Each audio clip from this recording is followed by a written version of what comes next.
Good morning. It is, carry the 4, divide by 3. Monday, May 23rd, which makes it Sunday, wait for it, August 21st. I'm here to make people smile. Yeah, it's Sunday, August 21st. We are 90 days out from the end of the summer. Your activities today are going to get you back to school clothes shopping money. That's where we're headed right now, which is horrifying. And that's all we have to tell you. Have a great day, everybody. If you need myself. And we're up. We're doing poetry today, damn it. There's poetry coming, yes, and it's poultry related. And if anybody knows me, they know what I'm about to do. But anyway, let's get into the schedule real quick. It is, and this is happening today at 1:00.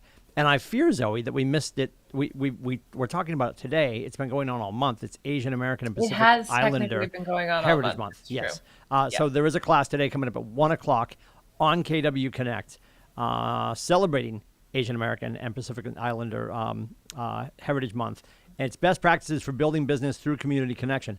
And Zoe and I were talking about this on Friday in the Zooms for the Ignites. If you speak a foreign language, if that is your commonality, that you are fluent in a certain language or you have a heritage connection in a certain community within the Seacoast, within New England, lean into that. They're going to talk more about that, best practices for building your business through community connections. That's 1:00 today on KW Connect. Zoe and I are leaving this conversation to go into Ignite. And we're talking about qualifying potential buyers and sellers. That's session 13. So if you're scoring at home, we're going all this week. And then next week, vacation on Monday. Buildings closed on Monday. Tuesday, we're doing episode 18. Wednesday, episode 19. Thursday's Bridge Day, Red Day 2.0. And then Friday, we're going to wrap up Ignite on Friday, June 3rd. So Ignite does leak into the 1st of June. And then it'll be back in July. Ask the Brokers with JV and Westcott. That's at 1:00 on Keller TV. By the way, Ignite is with timsoffice.com if you're heading there at 9:00, or if you're coming to the Portsmouth building. We'd love that. And again, building community connection with AAPI. That is at 1:00 on KW Connect. And then 2:00, and we were talking about this a lot last week, Zoe. If you have no idea what you're doing with the digitals, with the ones and zeros, with your social media stuff, steal it from our friends at the region. And at 2:00, you'll have Brooke Silva, our regional tech trainer, and of course Jen Bovey, our area director for New England Region 17. They run a call every Monday at 2:00. Click that link. It'll drag your face in the Zooms to this meeting with a whole bunch of people in the region. They typically interview somebody from the region who's doing something at a high level for about 14 minutes, and then they spend the last 16 minutes talking about social media things that you simply plug and play. They give you the graphics, they give you the language, and you don't need to change anything. People are like, oh, I think I'm going to change it. Don't. Everything they're giving us is what's going to work. So just plug and play. They're giving you the hash browns, too. They're not hashtags. They're hash browns when I talk about them. So, there's that. There's that. All the things. How was your weekend, by the way, Zoe? My weekend was lovely. I always joke about this, but it happens every week. That Monday morning, somebody asks me how my weekend was, and I really have to think about it. What just happened? Yeah, what just happened? It was good or bad, but because it's all the way back there now. Yep. And no, it was lovely. So much outside time.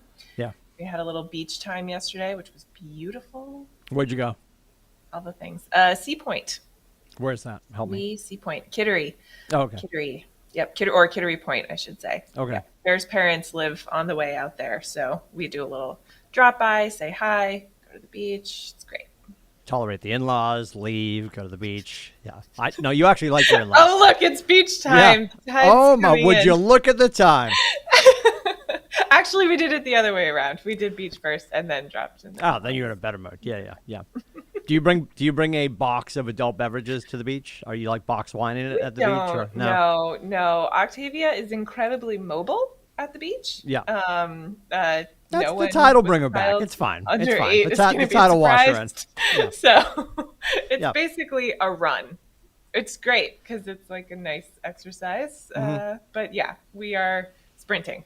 She's all over the place. Yeah, oh, understandable. Yeah. She's like a dog. She's like, beach, gone. gone. So before we jumped on, you asked me how disc golf was. So we had a couple of agents who did events last weekend, both on Saturday. So my nephew Connor, Aiden, Cameron, and myself went to play disc golf at the Salmon Falls disc golf course, which if you've never been there, just keep driving. It's okay.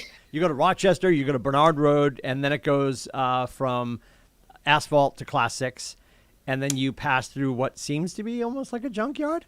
Yeah, very Chainsaw Massacre. Keep going. Keep going. Very friendly with signs inching you along. And as we keep going, you finally, then you're driving, you're like, oh, we're in Narnia. Felt Narnia for a second. Aiden, of course, was coming from Grace's house, so he was in his own car. Bubba, Francis, and I are in my car, and Cameron's like, "Are you sure it's out here?" Yeah, because he doesn't have, he has no idea what's about to happen. I'm like, it's like frisbees, but we're gonna be terrible. So we get out there, we finally find everybody. Brought to you by Alexander Lamonte. It was sponsored by Brad Kelly and Kelly Perry. Kelly Perry's husband. Formerly Kelly Oberlin, for those of you keeping score at home. The best part of Brad Kelly's Kelly, now Kelly Perry, who I think she pops at the end of June, which is very exciting. So she's almost a mom. Dave Perry is dangerously good. So who does Brad get? Because it's pairs. Brad Kelly just shows up with Treehouse adult beverages, and he's like, oh, I got Dave Perry. Dave Perry's like an assassin out there. So now we head into the woods, and I have no idea. I think I'm going to be okay. I'm wearing like an older pair of sneakers because I'm pretty sure I don't know what's happening. But when you get out and everybody who knows what they're doing with disc golf is like in hiking boots, I'm like, oh, already losing. Already losing. Yep. So Aiden shows up in a pair of cloth icy white Vans. I also would not have thought hiking boots. If just left to my own devices, that's not what I would have shown up in. And the courses, to what I understand, the courses run the gamut. But this Salmon Falls disc golf, 18 cages, 18 holes, it's in its infancy. Yeah. They're working on it. And it was awesome. It was a great event. We were awful. It got to the point where Francis is good. He's like, oh, Dad, we play this at Co Brown. Francis was awesome, yet he was awesome compared to me, which was like, yeah, I threw it and went behind us. Yeah. The Australian in our family came out because I was throwing it and no idea what I'm doing. My nephew's really good. So they did well, but didn't place.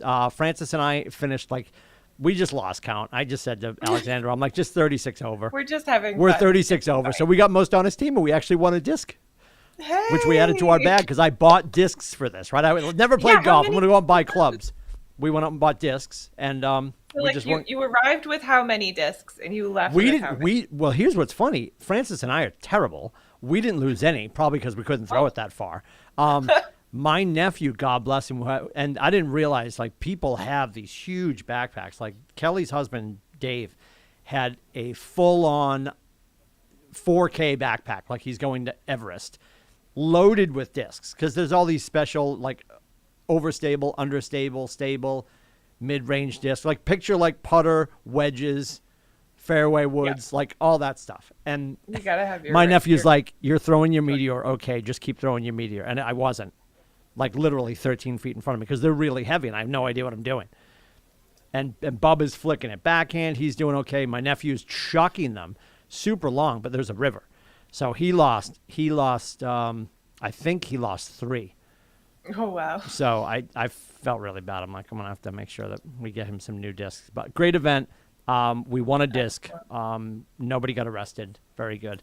And then Riley Bacon had a great event at the Cara Irish Pub, Laughter for a Cure. And I know a bunch of people went through there. A lot of our people went through to support him, which is really cool. I think the link is probably still up. You can still donate if you want to, because if you couldn't be in town, you can still throw $20 at it. And again, if you guys have stuff going on, you want us to talk about it here, just let Zoe and myself know. Give us the liner notes so we can talk about it. And then Francis turned 16 yesterday. Oh, so we went to an abandoned parking lot yesterday morning on the way to go pick up baked goods, because that's what he wanted for his birthday breakfast. Which abandoned parking lot? I just want to know where not to be. Nobody was. We even though it was Sunday, Jesus wasn't awake yet. We went very early. Yeah, I was in a ghillie suit, very early, not to be spotted. And he didn't realize because I texted him. I knew he was awake, and I texted him. I'm like, "What do you want for breakfast?" And he's like, "Funfetti pancakes." I'm like, "I don't think we have enough batter left for like everybody." I said, "We got to get some more." And I'm like, "Do you want to just go pick something up?" He's like, "Okay." And I figured he would connect the dots because he's been hounding us to drive. And Right. yes, in New Hampshire, you can start driving and accruing hours at 15.5. But when we've been fighting it off with him, because he's a horse of a different color, and it's going to be different with the autism and the diabetes and his understanding of consequence. So we got to Hannah Foods in Rochester on North Main Street. And I pull in and I park the car, and he looks at me like we're in a mob movie, like he's about to get hit from the back seat, you know? What I do. Yeah, What I he's like, do. "What's going on?" I'm like, "We're trading places." His whole face lights up. And we did a few Dukes of Hazzard laps, and then I made him park again. I told him he was only going to drive 22 feet, and then he had to earn his next 22 feet. But we drove a few laps. Unlike his brother, who, by the way, we have his second RMV court date on June 14th, Flag Day. That's the cops flagging him down for Yes. speeding, right? Yes. Unlike his brother, he's very good at braking. So I will be leaving early today to go to the chiropractor. Yes. I think Excellent. that and therapy. I bad have to go hit the leather recambier and talk to my therapist about all my troubles. But no, it was pretty good. It's pretty good. We had a good weekend, and he's very excited. Now he's 16, which is horrifying that I have a 17 and a 16-year-old. Breathing. So we did want to talk about the fact that there's massive opportunity in this marketplace. And I think a lot of people are just like, "Oh, things are different and all this stuff." And I know that for some of you, you feel like you're making the same money. And that is true. You are making the same money. Zoe and I are concerned that you guys are focused on your volume. It always makes me wince when people talk about how much volume they want to do, because that doesn't correlate with how many families you're helping. Because if you sell $5 million and that's homes, the conversation that we have, the CGI conversation. yes, Right. yes, yep, A lot of times when people are joining on and either they're new to the marketplace or we're getting them in, we're doing intake for coaching. yep, They're like, "Well, why do I have to do this? I know how much money I want to make." right. It's like, sure, okay. So you want to make $750 this year. Cool. How many families is that?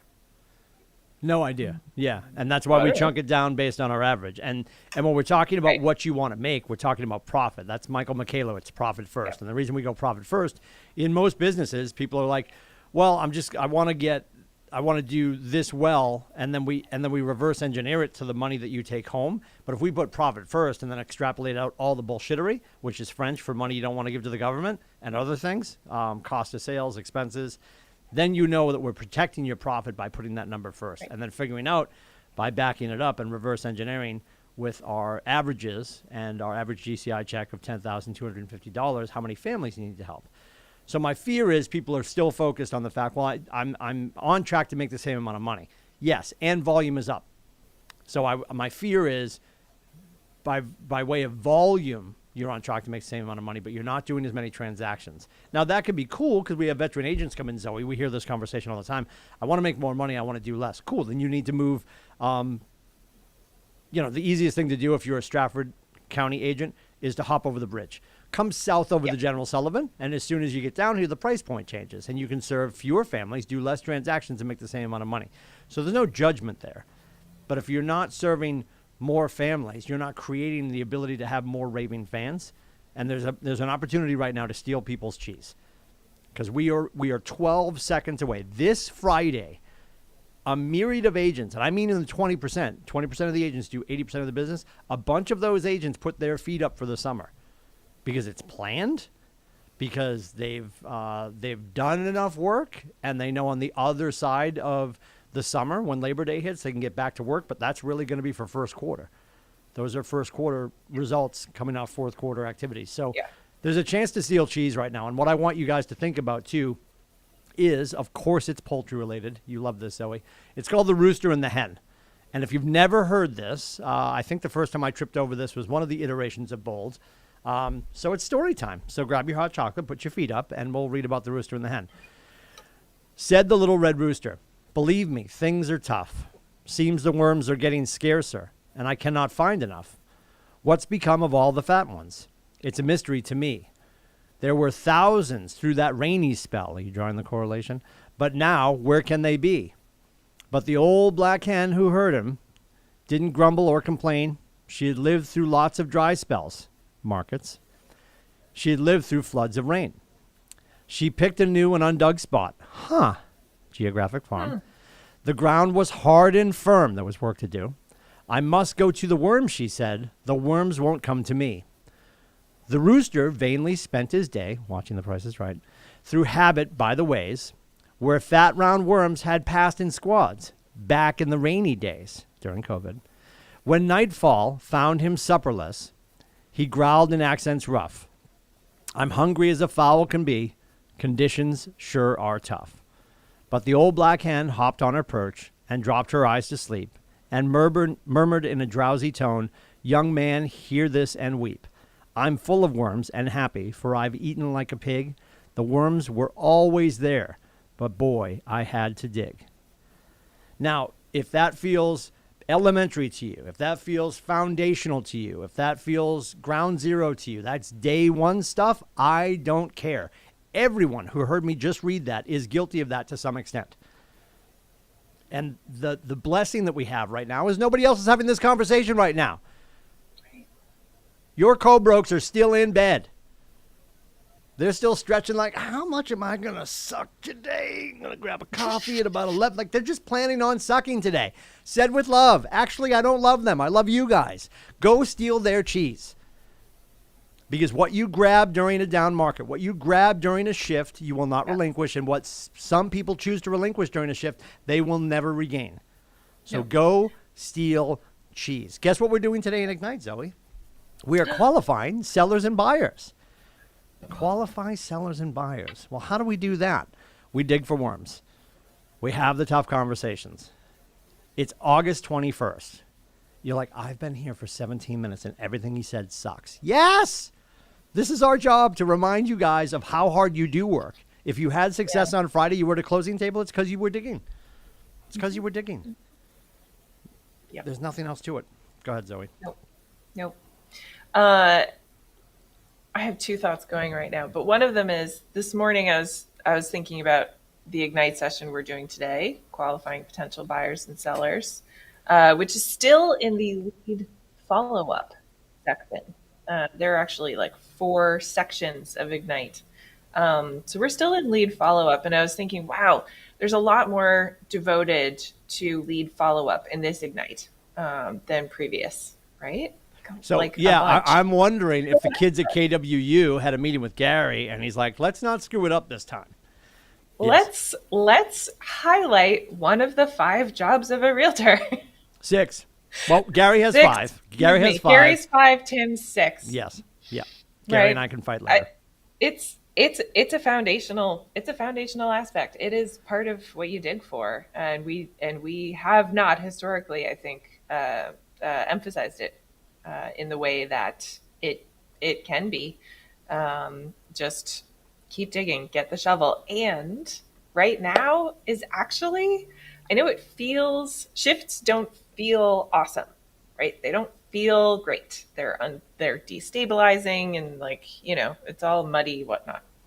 However, they provide historically the greatest opportunities. Yep. The greatest opportunities for those who look at the landscape and say, I'm going to go there. Just like the hen, I'm going to move to where the ground is not dug yet. I'm going to move to unbroken ground. Historically, the most profitable businesses have been started in down markets, not just in real estate, but everywhere. If you start a business in a down market and you continue it through the next market shift, you've done really well.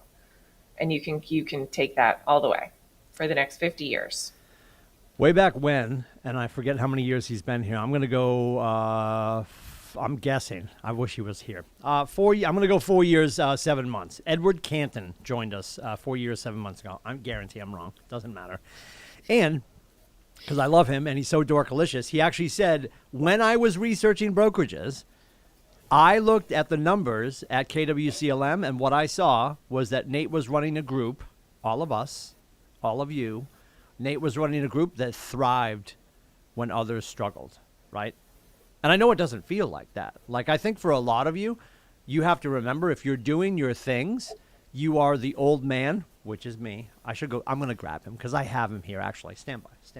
I got to keep these things no. I got to keep these on my desk. Yeah, they're too far away. Yeah. Got to keep the props on the desk. And I do have to get a 4-pronger with tennis balls. You remember this guy.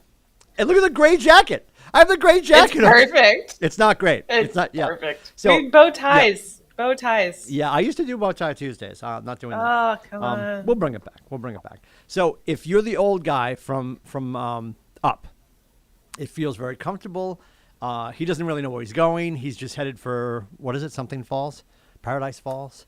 Paradise Falls. It doesn't feel turbulent, and there's a plan. And it's slower, but there's a plan. Or do you want to feel like, and you want to ask your great-grandparents about this one, The Wizard of Oz, where the house is spinning, and then she just slams down, doesn't know where she landed. That's what a whole bunch of people are going through right now. If it feels like utter chaos for you right now, you can stop that spin today. You can be purposeful.